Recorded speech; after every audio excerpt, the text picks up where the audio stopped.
जय जगत गुरु जय भारत। भाई और बहनों, युग परिवर्तन 2028 से पहले महाविनाश का समय बड़ी तेजी से नज़दीक आता जा रहा है। हालांकि पूर्ण ब्रह्म परमात्मा सत्य पुरुष भी सतगुरु रूप में धरती पर प्रकट हैं। भले ही आप और हम चंद भाई बहन उनकी शरण में भी हैं, इसके बावजूद भी ऐसा नहीं है कि यदि भक्तों पर कोई संकट आएगा तो परम पूज्य सतगुरु रामपाल जी भगवान, जैसा कि उन्होंने द्वापर युग में श्री कृष्ण जी का रूप बनाकर ब्रजवासियों की गोवर्धन पर्वत उठाकर इंद्र के कहर से रक्षा की थी, आज भी वैसा ही करेंगे? बिल्कुल नहीं। वर्तमान समय भक्ति युग का समय है। इस समय को गुरुदेव भगवान ने ज्ञान आधार से आगे बढ़ाना है, ना कि 650 वर्ष पहले की तरह चमत्कार दिखा दिखाकर भीड़ इकट्ठा करना है। कहने का सीधा सा तात्पर्य यह है, आगामी महाविनाशकारी समय में भक्तों की रक्षा उनकी भक्ति और मर्यादाओं पर निर्भर करेगी। भक्ति और मर्यादाओं में भी गुरुदेव भगवान ने मर्यादा को अधिक महत्व दिया है और कहा है, भक्ति भले ही कम हो लेकिन जितनी भी हो उतनी यदि मर्यादाओं में रहकर की जाएगी तो ही लाभदायक होगी। हम भक्तों को ये भी पता होना चाहिए कि 21 ब्रह्मांड में सिर्फ 2 ही शक्तियां हैं जिनके मध्य हर क्षण हर पल आत्माओं को लेकर परस्पर सूक्ष्म रूप में संघर्ष चलता ही रहता है। एक है काल निरंजन और दूसरी शक्ति है गुरुदेव भगवान अर्थात कबीर परमात्मा।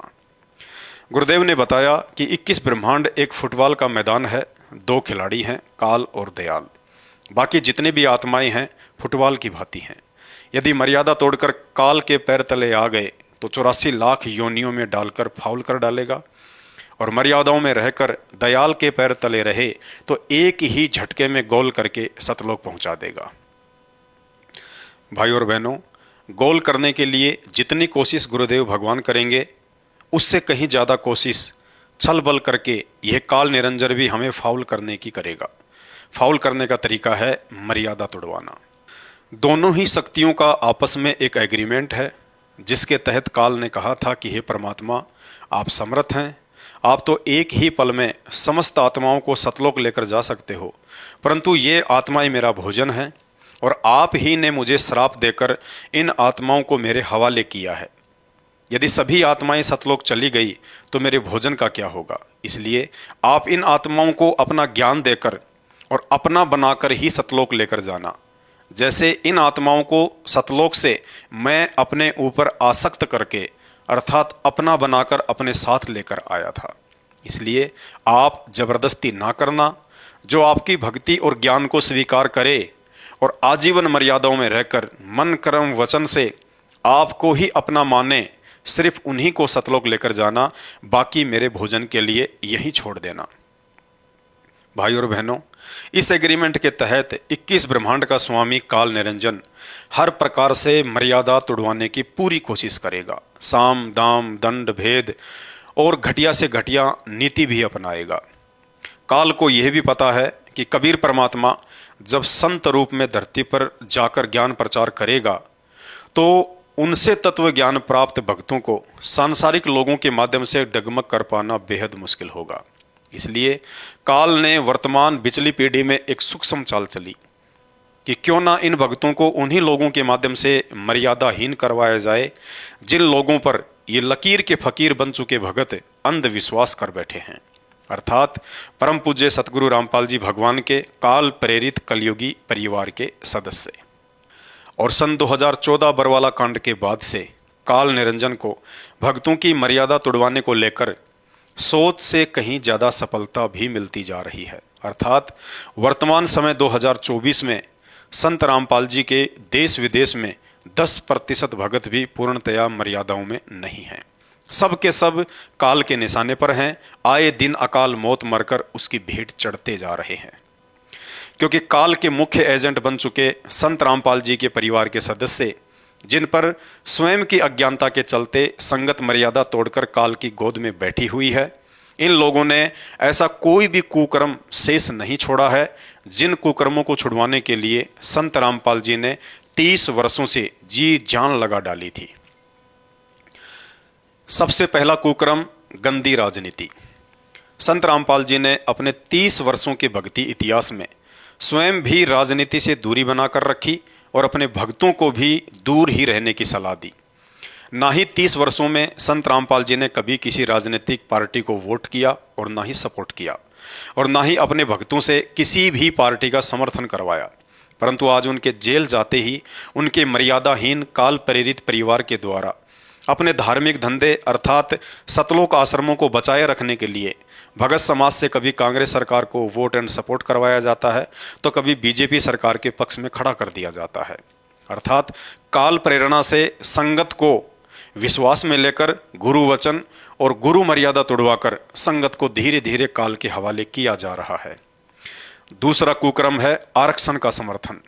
हरियाणा में आरक्षण के लिए लड़ाई झगड़े उस समय भी हुआ करते थे जिस समय तक संत रामपाल जी आश्रम में ही रहा करते थे, लेकिन उन्होंने कभी भी ना ही तो स्वयं उन जातिगत आरक्षणों का समर्थन किया और ना ही अपनी प्यारी संगत से करवाया, बल्कि संत रामपाल जी अपनी संगत को यही कहा करते थे कि बच्चों, हमने तो सतलोक में स्थायी आरक्षण चाहिए, ना कि काल निरंजन के इस गंदे लोक में।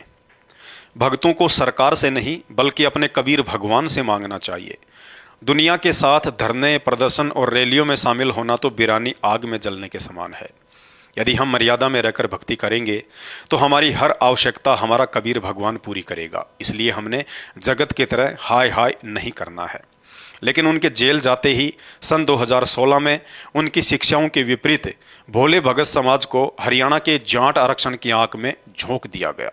भक्तों को धरनों पर बैठाकर शारीरिक रूप से और आरक्षण समिति को लाखों में भगत समाज के दान का पैसा चंदे के रूप में देकर आर्थिक रूप से जमकर मर्यादा तोड़वाई गई। तीसरा मुख्य कुक्रम धनाना गांव में खेल स्टेडियम बनवाना। संत रामपाल जी नाम दीक्षा देते समय अपने भगत को 21 सूत्रीय मर्यादा में बांध देते हैं और कहते हैं, यदि इनमें से एक भी मर्यादा तोड़ोगे तो भक्ति का पूर्ण लाभ नहीं उठा पाओगे और कभी भी काल की भेंट चढ़ जाओगे। जिसमें एक मर्यादा है, ना ही कोई मैच खेलना, ना ही देखना और ना ही किसी प्रकार का सहयोग करना। परंतु संत रामपाल जी के जेल जाते ही उनके काल प्रेरित परिवार ने उनकी शिक्षाओं व नियमों को खंड खंड करते हुए हरियाणा के धनाना गांव में भक्तों के दान से लगभग 25 से 30 लाख रुपए की लागत से गांव वालों के लिए बैडमिंटन का स्टेडियम बना दिया। अर्थात जो महापुरुष अपने भक्तों को ताश खेलने, देखने और उसमें सहयोग करने के लिए भी मना करता है, उसी महापुरुष की आड़ में उनके परिवार के द्वारा गांव वालों के लिए बैडमिंटन का स्टेडियम बनाकर लाखों भक्तों के दान का दुरुपयोग करके उनकी मर्यादा तोड़वाकर समय आने पर उन्हें अकाल मौत मरने की लिस्ट में खड़ा कर दिया जाता है। भाई और बहनों, और भी बहुत सारे ज्ञान विरुद्ध कुकर्म इन्होंने संत रामपाल जी के जेल जाने के बाद जी भरकर करवाए हैं, जिनकी लिस्ट बहुत लंबी है। कहने का तात्पर्य यही है, अब आगामी विनाशकारी समय में संत रामपाल जी की वो समस्त अनुयायी जो अंधे होकर उनके काल प्रेरित परिवार के पीछे भेड़ चाल में मगन हैं, जिनकी बुद्धि विवेक हारा जा चुका है, ज्ञान आधार से सही गलत का निर्णय करने की जिनके अंदर क्षमता समाप्त हो चुकी है, उनसे चाहे श्री राम की पूजा करवा लो या श्री रामपाल की, क्योंकि ये लोग सिर्फ संत रामपाल जी के परिवार के आदेशों के गुलाम मात्र हैं। यदि 2024 में ये सभी भ्रमित आत्माएं साध संगति की वीडियो देखकर काल चक्कर से बाहर नहीं निकली तो 2025 और 2026 में उनकी स्वयं की तो दुर्गति होगी, साथ में परिवार की भी दुर्गति करवाएंगे। पूर्ण परमेश्वर सतगुरु रामपाल जी भगवान की प्रेरणा से हम साध संगति से जुड़े हुए सत्सेवक एक बार फिर मर्यादित भक्ति से भटक चुकी आत्माओं के लिए भक्ति और मर्यादाओं को लेकर प्रतिदिन एक एक वीडियो बनाकर उन्हें काल के मुख से निकालने का प्रयास करेंगे। तो चलिए आज के वीडियो के माध्यम से विधिवत तरीके से तीनों समय की आरती करने के विषय में जानने का प्रयास करेंगे। त्रिकाल संध्या अर्थात तीनों समय की आरती, सुबह का नित्य नियम, दोपहर की असुर निकंदन रमैणी और सायंकाल की संध्या आरती, जिसके विषय में संपूर्ण शंका समाधान अब इस वीडियो में होने जा रहा है। उपदेश प्राप्त करने के साथ ही भगत को प्रतिदिन अपने घर पर 3 समय की आरती करने के लिए भक्तिबोध नाम से एक छोटी सी पुस्तिका मिलती है, जिसमें तीनों समय की आरती, अन्नदेव की आरती तथा गुरुदेव भगवान को घर पर भोग लगाने की संपूर्ण विधि लिखी होती है। सुबह की आरती को नित्य नियम कहा जाता है, जिसका पाठ करने में लगभग 40 से 50 मिनट का समय लगता है। गुरुदेव भगवान के आदेश अनुसार ये सुबह का नित्य नियम रात्रि 12 बजे से लेकर दिन के 12 बजे तक कभी भी अपनी सुविधा अनुसार किया जा सकता है।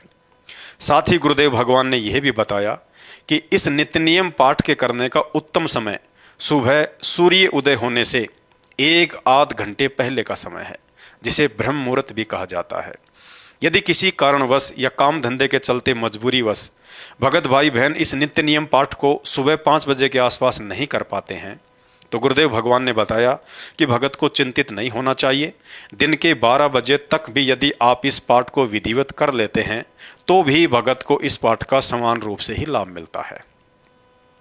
साथ ही गुरुदेव भगवान ने यह भी बताया कि इस पाठ के करने का समय दिन के 12 बजे तक इसलिए बढ़ाया गया है, यदि किसी कारणवश हम सुबह सुबह इस पाठ को नहीं कर पाते हैं तो उस दिन इस पाठ के करने से वंचित रहने के बजाय जैसे तैसे लेट सेट होकर दिन के 12 बजे तक पूरा किया जा सके। अर्थात दिन के 12 बजे तक का समय गुरुदेव भगवान ने हम भक्तों को अपनी तरफ से एक एक्स्ट्रा ऑप्शन दिया है। अब यदि आप काम धंधे से फ्री हैं, आपके पास इस नित्य नियम पाठ को सुबह सुबह ही करने का पर्याप्त समय है और उसके बावजूद भी यदि आप आलस्य करते हैं, इस पाठ को रोजाना सुबह सूर्योदय के समय ना करके दिन के 9 बजे, 10 बजे, 11 बजे या 11 बजे तक करते हैं, तो आपको इस पाठ का संपूर्ण लाभ मिलना मुश्किल है, क्योंकि आप गुरुदेव भगवान द्वारा दिए गए उस ऑप्शन का नाजायज फायदा उठा रहे हैं।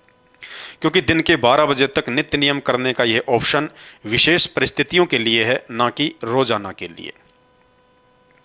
हमें विचार करना चाहिए कि वेदों में वर्णित यह त्रिकाल संध्या अर्थात तीनों समय की आरती गुरुदेव भगवान ने जो हमें बख्शी है, यह साधना तो 33 करोड़ देवी देवताओं को भी नसीब नहीं है। उसके उपरांत भी यदि हम इस भक्ति साधना को करने में आलस्य करते हैं तो इससे गुरुदेव भगवान नाराज होते हैं और हम भक्ति का संपूर्ण लाभ उठाने से वंचित रह जाएंगे।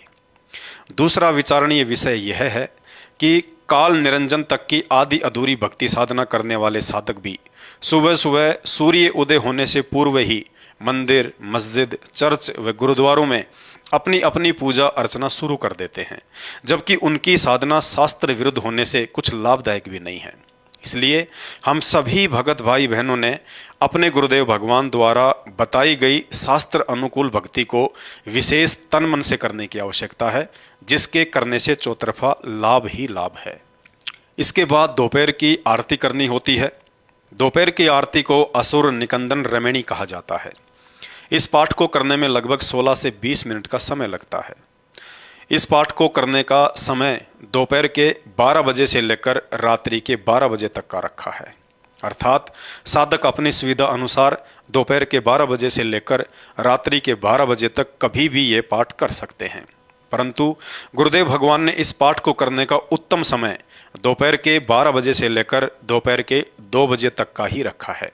बाकी विशेष परिस्थितियों में गुरुदेव भगवान के आदेश अनुसार आप इसे रात्रि के 12 बजे तक भी कर सकते हैं। समझदार को संकेत ही काफ़ी है, क्योंकि रात्रि के 12 बजे तक का समय गुरुदेव भगवान की तरफ से एक ऑप्शन है, जिस ऑप्शन का लाभ केवल उन्हीं भगत भाई बहनों को उठाना है जो भाई बहन इस असुर निकंदन रमणी के पाठ को किसी कारणवश या काम धंधे की मजबूरीवश दोपहर में 12 बजे से लेकर 2 बजे के बीच में नहीं कर सकते हैं। यदि आपके पास पर्याप्त समय है तो ये पाठ दिन के 12 बजे से 2 बजे के बीच में ही संपूर्ण कर लेना लाभदायक है। यदि आप गुरुदेव भगवान द्वारा बख्शीश रात्रि के 12 बजे तक वाले ऑप्शन का नाजायज फायदा उठाते हैं तो कहीं न कहीं आप भक्ति में गफलत कर रहे हैं, जिसका फायदा मर्यादा तोड़वाकर काल कभी भी उठा सकता है। इसके बाद सायंकाल की आरती करनी होती है, जिसे संध्या आरती भी कहा जाता है। इस पाठ को करने में लगभग 35 से 40 मिनट का समय लगता है। इस पाठ को सूर्यास्त अर्थात सूरज छिपने से लेकर रात्रि के 12 बजे तक अपनी सुविधा अनुसार कभी भी कर सकते हैं। परंतु गुरुदेव भगवान ने सायंकाल की आरती के करने का उत्तम समय सूर्यास्त को ही बताया है। अर्थात जैसे ही सूर्य अस्त होता है वही इस पाठ के शुरू करने का उत्तम समय है। संध्या आरती को रात्रि के 12 बजे तक करने का समय गुरुदेव भगवान के द्वारा दिया गया एक ऑप्शन है, जिसका नाजायज फायदा उठाना चाहिए या नहीं आप भाई बहनों को ऊपर वीडियो में बता दिया गया है। गुरुदेव भगवान ने बताया कि तीनों समय की आरतियों को संध्या आरती ही कहा जाता है। संध्या आरती का मतलब होता है दो समय के मिलन के वक्त की जाने वाली आरती।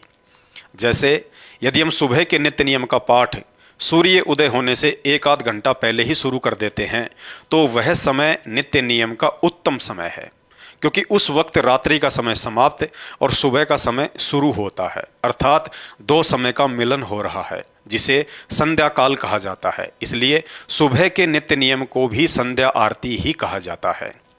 ठीक इसी प्रकार यदि हम दोपहर की आरती असुर निकंदन रमैणी का पाठ दोपहर के 12 बजे से लेकर 2 बजे के बीच में कर लेते हैं तो वह समय असुर निकंदन रमैणी का उत्तम समय है, क्योंकि उस समय सुबह का समय समाप्त और दोपहर का समय शुरू हो जाता है, अर्थात दो समय का मिलन हो रहा है, जिसे संध्या काल कहा जाता है। इसलिए दोपहर की आरती को भी संध्या आरती ही कहा जाता है। ठीक इसी तरह यदि सायकाल की संध्या आरती का पाठ हम सूर्यास्त के आसपास शुरू कर देते हैं तो वह समय संध्या आरती का उत्तम समय होता है, क्योंकि उस वक्त दोपहर का समय समाप्त और रात्रि का समय शुरू हो जाता है, अर्थात दो समय का मिलन हो रहा है, जिसे संध्या काल कहा जाता है। इसलिए सायकाल की आरती को भी संध्या आरती ही कहा जाता है। अब आपके मन में एक छोटी सी शंका उत्पन्न हो सकती है कि यदि कभी कभार किसी मजबूरीवश या कारणवश तीनों समय की आरती या सुबह की आरती या दोपहर की आरती या शाम की आरती, इनमें से कोई एक आरती यदि भगत भाई बहन नहीं कर पाते हैं तो दोष लगेगा या नहीं। भाई और बहनों, गुरुदेव भगवान ने कबीर सागर के सरलार्थ पेज नंबर 593 पर लिखा है कि वैसे तो उपदेशी भगत ने तीनों समय की आरती अपने गुरुदेव भगवान का आदेश समझकर विशेष कसक के साथ नियमित रूप से करते रहना चाहिए। यदि कभी कभार किन्हीं विशेष परिस्थितियों में भूलवश या मजबूरीवश आरती नहीं कर पाते हैं तो ऐसी स्थिति में दोष नहीं लगता है, बशर्ते उस भूल के लिए गुरुदेव भगवान को दंडवत प्रणाम करके तुरंत क्षमा याचना भी करनी चाहिए और कोशिश करें कि आगे से ऐसी भूल ना हो। परंतु आप एक पुराने भगत हैं, आपको सतनाम या सारनाम भी प्राप्त है, आपको तत्व ज्ञान और भक्ति मार्ग अच्छे से समझ में आ चुका है, तो फिर आपको गुरुदेव भगवान का वह वचन भी याद रखना होगा। परंतु आप एक पुराने भगत हैं, आपको सतनाम या सारनाम भी प्राप्त हो चुका है, आपको तत्व ज्ञान और भक्ति मार्ग भी अच्छे से समझ में आ चुका है, तो फिर आपको गुरुदेव भगवान का वह वचन भी याद रखना होगा कि नर संसारी लगन में दुख सह करोड़ा, परमारथ के कारण जितना सहो उतना थोड़ा। अर्थात ज्ञान समझ में आ जाने के बाद एक भगत ने अपनी भक्ति क्रियाओं से अधिक किसी भी सांसारिक कार्य को महत्व नहीं देना है। सबसे पहले परमात्मा का काम, उसके बाद सांसारिक काम। गुरुदेव भगवान ने बताया कि सांसारिक काम भी परमात्मा की भक्ति करते रहने से ही सफल होते हैं। ये हमारी महाभूल है कि हम अपने सामर्थ्य या प्रयासों से किसी बिगड़े हुए कार्य को सुधार सकते हैं। अर्थात जिस दिन आपको ये भक्ति मार्ग पूर्णतया समझ में आ जाएगा और अपने आत्म कल्याण के प्रति आप सजग हो जाएंगे तो उसी दिन से आपके स्वभाव में यह बात शामिल हो जाएगी कि अपने आत्म कल्याण का कार्य पहले और सांसारिक कार्य बाद में। अर्थात उसके बाद भक्ति में आपसे कभी भी भूल नहीं हो सकती। गुरुदेव भगवान ने यहाँ तक कह रखा है, यदि परिवार या रिश्तेदारी में किसी की मौत हो जाती है तो भी भगत ने अपनी तीनों समय की आरती व मंत्रों का जाप करना नहीं भूलना चाहिए। गुरुदेव भगवान कहते हैं, गरीब कच्चा हीरा कृच हो नहीं सहे घनमार, ऐसा ये मन हो रहा लेखा लेकर तार। यदि भगत मर्यादा में है और भक्ति करते करते भी उसके सामने कुछ विशेष परिस्थितियां पैदा हो जाती हैं तो यह सोचकर धैर्य और विवेक से काम लेना चाहिए कि अवश्य इस समय गुरुदेव भगवान द्वारा मेरी परीक्षा ली जा रही है और मुझे इन परिस्थितियों से विचलित होने के बजाय गुरुदेव पर विश्वास रखकर अपनी भक्ति पर दृढ़ बने रहना है। और ये विचार करना चाहिए कि इस तरह के छोटे मोटे संकट और परिस्थितियां तो उस समय भी हमारे सामने आती थी जिस समय हमने गुरुदेव भगवान की शरण भी ग्रहण नहीं की थी, जबकि आज तो समर्थ गुरुदेव भगवान का आशीर्वाद भरा पंजा सदैव हमारे साथ में है। सच्चा सतगुरु कभी भी अपने मर्यादित भगत को दुखी नहीं देख सकता है। अवश्य ही यह मेरी परीक्षा है और कुछ ही समय बाद जब वह संकट आपका गुजर जाएगा तो हमें स्पष्ट आभास होगा, यदि उस समय उन परिस्थितियों में विचलित होकर मैं अपना धर्म कर्म छोड़ देता, मन में कच्चापन ले आता या गुरुदेव के प्रति मन में कोई शंका या दोष पाल लेता, तो मेरी बनी बनाई भक्ति का सत्यानाश निश्चित था। और जो भाई बहन ऐसी परिस्थितियों को गुरुदेव भगवान का प्रसाद समझकर ग्रहण करते हैं, उनके अंदर तो पहले से कहीं अधिक दृढ़ता और विश्वास पैदा होता चला जाता है। भाई और बहनों, 2028 तक का समय गुरुदेव भगवान द्वारा युग परिवर्तन का समय निर्धारित किया हुआ है। इतिहास साक्षी है, जब जब युग परिवर्तन हुआ है तब तब इंसानों को मानव निर्मित या प्राकृतिक संकटों का सामना भी करना पड़ा है। कुछ ऐसी ही विकट परिस्थितियां आगामी समय में हम सब के सामने होंगी। शुरुआत 2020 से हो चुकी है, अब आगे आगे परिस्थितियां बद से बदतर होती चली जाएंगी। भक्तिहीन लोगों को सुरक्षा जैसे भी उनके पूर्व जन्म के संस्कार हैं उसी आधार से मिलेगी, परंतु हम भक्तों की रक्षा और सुरक्षा हमारी वर्तमान की भक्ति और मर्यादाओं पर आधारित होगी। अतः किसी भी सूरत में अपनी मर्यादाओं को टूटने ना दें और गुरुदेव भगवान द्वारा बख्शीश शास्त्र अनुकूल सत भक्ति को नियमित करते रहें। शंका समाधान में आज केवल इतना ही। भक्ति और मर्यादाओं को लेकर अगला वीडियो देखने के लिए हमारे Facebook page Pawan Das is live मानव धर्मी पवन दास को फॉलो करें। अच्छा लगे तो शेयर करें। बंदी छोड़ सतगुरु रामपाल जी भगवान की जय हो।